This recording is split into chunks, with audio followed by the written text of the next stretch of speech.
we're going to learn what a layer mask is and how to create it. It's super simple. Basically, it's this black and white thing that goes over top of an image. And the cool thing about it, it allows you to do cool stuff like this, where I can move my image within the mask. I can disable the mask. So it's really like copying and pasting, but I have a few extra professional controls at my disposal. Let's learn how to do that now in Photoshop. Okay, so it's time to go back in time a little bit. We worked on a project. Okay, it is in your exercise files under O5 selections and masking. It was way back here where we took marquee tool 1 and 2. Okay, so I'm going to open up both of these. And before, we used our selection tool, which was really cool. Okay, we used the rectangle marquee tool and hold down shift, and I got a nice big circle. The right place, and then I copied and pasted. Now from now on, you're never allowed to copy and paste. Okay, we have to use something called a layer mask, and they're pretty easy to implement. So any sort of selection, you can use the quick selection tool, the magic wand tool, or in our case the ellipse marquee tool. Okay, instead of hitting copy, down here, it's this little icon here. Okay, so click on that. Nothing really much changes. Kind of removes the background, but look at the layer structure over here. Can you see the actual image is fine? What's happening is there's a mask over the top, and you can see the black parts hide the background, and the white hole in the middle shows us the image through. So there's a couple of perks for this. So we're going to use our move tool, click, hold, and drag the center of it up to our tab. Wait, come down. There we go. So why is it cool?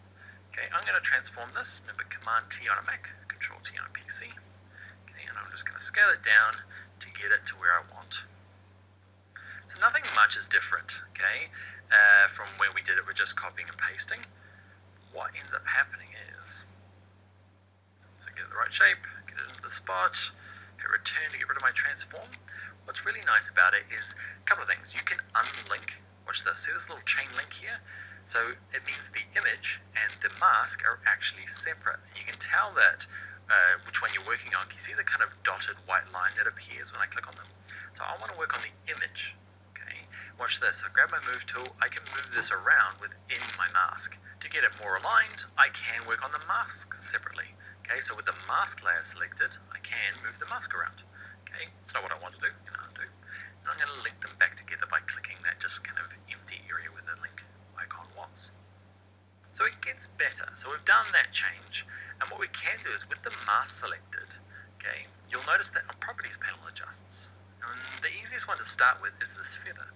So watch this, if I crank up the feather really high, can you see over here it's kind of feathering the edge of my mask? Whereas before, when we used the ellipse marquee tool, really kind of sharp edge, whereas now I've got a little bit more play here. And I'm just going to I don't want it to be super feathery, okay, but just a little bit more in tune with the rest of the image. So it's the same basic principles as we've learnt, except we click on this button here, and it gives us a few extra options.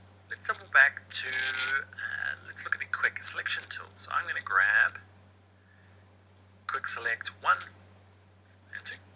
Do the exact same thing as we did before. Quick selection tool. Grab my shoes. Make my brush a little bigger. Okay, I'm going to drag across them all. Drag across them all. Drag across them all. It's pretty good. It's missed a little bit of white there. There was a little bit over here too from last time. Cool. Instead of copying and pasting, all we do is click this button. Same net result, but I can grab my move tool, click, hold, and drag them over to this tab. Okay, let them go in here, and the same rules apply here. I can maybe feather this a little bit.